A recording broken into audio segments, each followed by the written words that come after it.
नमस्कार दोस्तों, मैं पीयूष गुप्ता स्वागत करता हूं आपके अपने परिवार वेदार्थ क्लासेज के इस यूट्यूब चैनल पर।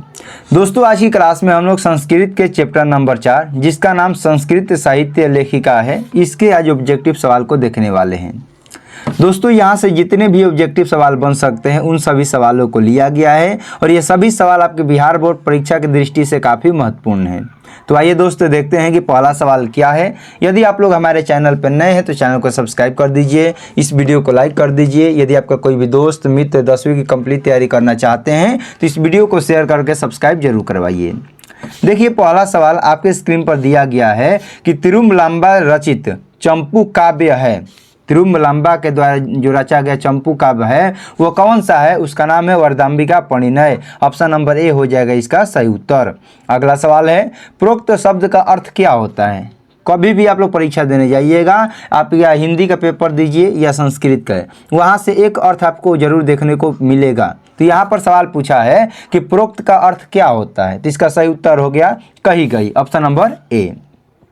अगला सवाल है, मैत्रेयी का वर्णन किस उपनिषद में मिलता है? तो इसका सही उत्तर हो जाएगा मैत्रेयी का वर्णन बृहदारण्यक उपनिषद में मिलता है। ऑप्शन नंबर सी हो जाएगा इसका सही उत्तर। अगला सवाल है, वरदाम्बिका परिणय चंपू किसकी रचना है? ये जो वरदाम्बिका परिणय चंपू है यह किसकी रचना है? तो इसका सही उत्तर हो जाएगा दोस्त तिरुमलांबा का रचना है। Option number C. अगला सवाल दिया गया है, अगला सवाल है कि लौकिक संस्कृत साहित्य में कवित्रियों के कितने पद्य अस्पष्ट रूप से यत्र तत्र मिलते हैं? तो इसका सही उत्तर हो जाएगा लौकिक संस्कृत साहित्य में कवित्रियों के लगभग 150 पद यत्र तत्र मिलते हैं। ऑप्शन नंबर बी हो जाएगा इसका सही उत्तर। अगला सवाल है, ऋग्वेद में कितनी महिला ऋषिकाओं का वर्णन किया गया है? तो इसका सही उत्तर हो जाएगा ऋग्वेद में 24 महिला ऋषिकाओं का वर्णन किया गया है।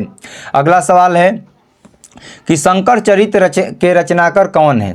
शंकर चरित के रचनाकार कौन है? तो इसका सही उत्तर हो जाएगा शंकर चरित के रचनाकार पंडिता छामा राव जी है। ऑप्शन नंबर ए हो जाएगा इसका सही उत्तर। अगला सवाल दिया गया है कि कंपन राय की रानी कौन थी? तो इसका सही उत्तर हो जाएगा कंपन राय की रानी गंगा देवी थी। Option number B. अगला सवाल है, अच्युत राय का समय क्या था? अच्युत राय का समय क्या था? तो इसका सही उत्तर हो जाएगा 16वीं शताब्दी। अच्युत राय का समय 16वीं शताब्दी था। अगला सवाल दिया गया है, वनमाला भवलाकर किस काल की संस्कृत कवित्री थी? इसका सही उत्तर हो जाएगा वनमाला भवलाकर वर्तमान काल की संस्कृत कवित्री थी। Option number D. अगला सवाल है, विजयांका का काल किस शतक में माना जाता है? तो विजयांका का जो काल है वह 8वीं शताब्दी माना जाता है, यानी कि ऑप्शन नंबर डी हो जाएगा अष्टम। अगला सवाल है, याज्ञवल्क्य अपनी पत्नी मैत्रेयी को किसकी शिक्षा देते हैं? तो यहाँ से ऑब्जेक्टिव सवाल बन सकता है कि याज्ञवल्क्य की पत्नी का नाम क्या था? तो इसका सही उत्तर हो जाएगा मैत्रेयी। और याज्ञवल्क्य अपने पत्नी मैत्रेयी को किसका शिक्षा देते थे? तो आत्म तत्व की। Option number C. अगला सवाल दिया है कि विजय भट्टारिका किसकी पत्नी थी? तो जो विजय भट्टारिका थी वह चंद्रादित्य की पत्नी थी। ऑप्शन नंबर ए हो जाएगा सही उत्तर। अगला सवाल दिया है, पंडिता छामा राव द्वारा रचित सत्याग्रह गीता किसके दर्शन द्वारा प्रभावित है? इसका सही उत्तर हो जाएगा पंडिता छामा राव द्वारा रचित सत्याग्रह गीता महात्मा गांधी दर्शन द्वारा प्रभावित है। Option number A. अगला सवाल है, गंगा देवी का समय क्या था? तो गंगा देवी का समय 14वीं शताब्दी था। Option number A. अगला सवाल है, याज्ञवल्क्य की पत्नी का नाम क्या था? अभी हम लोगों ने पीछे पढ़ा कि याज्ञवल्क्य की पत्नी कौन थी? मैत्रेयी। Option number A. अगला सवाल है, महाभारत में किस लेखिका का उल्लेख मिलता है? महाभारत में किस लेखिका का उल्लेख मिलता है? तो इसका सही उत्तर हो जाएगा दोस्तों सुलभा का उल्लेख कहाँ मिलता है? महाभारत में मिलता है। अगला सवाल है, वर्तमान काल की संस्कृत लेखिका कौन है? वर्तमान काल की संस्कृत लेखिका कौन है? तो इसका सही उत्तर हो जाएगा ऑप्शन नंबर सी मिथिलेश कुमारी मिश्र। अगला सवाल है, याज्ञवल्क्य अपनी पत्नी याज्ञवल्क्य आत्म तत्व की शिक्षा किसको देते हैं? तो याज्ञवल्क्य आत्म तत्व की शिक्षा अपने पत्नी मैत्रेयी को देते हैं। ऑप्शन नंबर ए।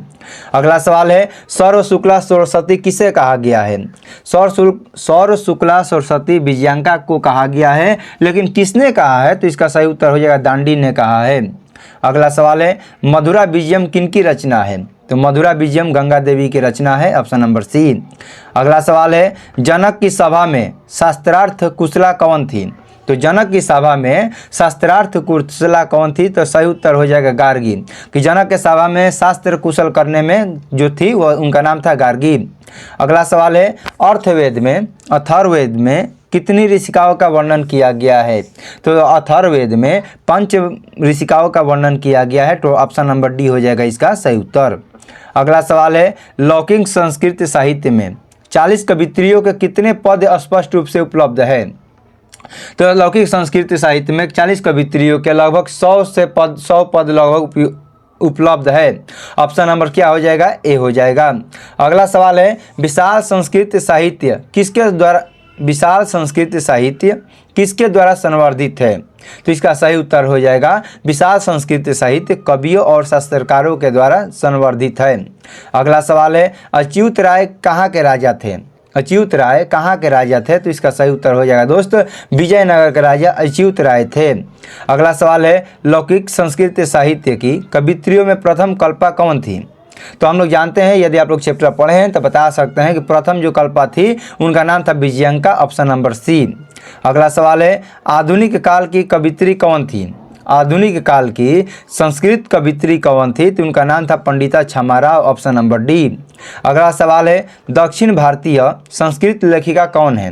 दक्षिण भारतीय की संस्कृत लेखिका कौन है? तो इनका सही उत्तर हो जाएगा शीला भट्टारिका भी है, रामभद्राम्बा भी है और देव कुमारी का, यानी कि सभी ऑप्शन नंबर हो जाएगा डी।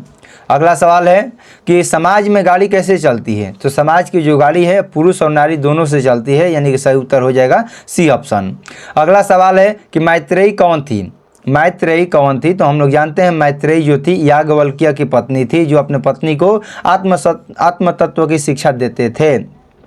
अगला सवाल है लौकिक संस्कृत साहित्य में लगभग कितने कवित्रियों का वर्णन मिलता है? लौकिक संस्कृत साहित्य में लगभग कितने कवित्रियों का वर्णन मिलता है? तो टोटल 40 कवित्रियों का वर्णन मिलता है। अगला सवाल है कि गांधी दर्शन से प्रभावित रचना कौन सी है? तो गांधी दर्शन से प्रभावित रचना का नाम है सत्याग्रह गीता, ऑप्शन नंबर सी। अगला सवाल है कि कंपन राय का समय क्या था? कंपन राय का जो समय था 14वीं शताब्दी था। देखिए 3 बार आपसे परीक्षा में पूछा जा चुका है कि कंपन राय का समय क्या है? तो 14वीं शताब्दी है। अगला सवाल है वरदाम्बिका परिणय कौन सा काव्य है? तो वरदाम्बिका जो परिणय है वह एक प्रकार का चंपू काव्य है। इसका सही उत्तर हो जाएगा ऑप्शन नंबर डी। अगला सवाल है कि संस्कृत साहित्य कैसा है? तो संस्कृत साहित्य जो है वह विपुल है, ऑप्शन नंबर बी हो जाएगा इसका सही उत्तर। अगला सवाल है आधुनिक काल की संस्कृत लेखिकाओं में अधिक प्रसिद्ध कौन है? तो इसका सही उत्तर हो जाएगा आधुनिक काल की संस्कृत लेखिकाओं में जो सबसे ज़्यादा प्रसिद्ध है उनका नाम है Pandita Kshamarao, option number A. अगला सवाल है संस्कृत साहित्य लेखिका यह किस प्रकार का पाठ है? तो जो संस्कृत साहित्य लेखिका है यह एक प्रकार का निबंध है, ऑप्शन नंबर डी हो जाएगा इसका सही उत्तर। अगला सवाल है अथर्ववेद में कितने ऋषि पत्नियों का वर्णन किया गया है? तो अथर्ववेद में 5 ऋषि पत्नियों का वर्णन किया गया है।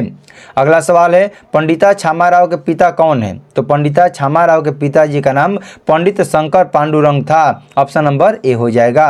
अगला सवाल है क्षमाराव ने किसकी रचना किया? पंडिता क्षमाराव ने किसकी रचना किया? तो इसका सही उत्तर हो जाएगा शंकर चरितम का रचना पंडिता क्षमाराव ने किया था। अगला सवाल है याज्ञवल्क्य किसकी शिक्षा देते थे? तो याज्ञवल्क्य अपने पत्नी को आत्म तत्व की शिक्षा देते थे, ऑप्शन नंबर सी। अगला सवाल है कि चालुक्य वंश के राजा कौन थे? तो चालुक्य वंश के राजा का नाम था चंद्रादित्य, ऑप्शन नंबर डी। अगला सवाल है चंद्रादित्य की रानी कौन थी? तो चंद्रादित्य की पत्नी का नाम था Vijay Bhattarika, option number B. अगला सवाल है कि विजयनगर के राजा ने किस भाषा के संरक्षण का प्रयास किया था? तो विजयनगर के राजा ने संस्कृत भाषा के संरक्षण का प्रयास किया था। अगला सवाल है मधुरा विजयम महाकाव्य की रचनाकार कौन थी? मधुरा विजयम महाकाव्य की रचनाकार गंगा देवी थी, ऑप्शन नंबर बी हो जाएगा इसका सही उत्तर। अगला सवाल है सभी भाषाओं के साहित्य में कौन तत्पर है? तो सभी भाषाओं के साहित्य में जो तत्पर हमेशा रही है वो लोग कौन थी? स्त्रियां थी। अगला सवाल है कि विजयांका किस वर्ण की थी? तो विजयांका श्याम वर्ण की थी, ऑप्शन नंबर ए हो जाएगा इसका सही उत्तर।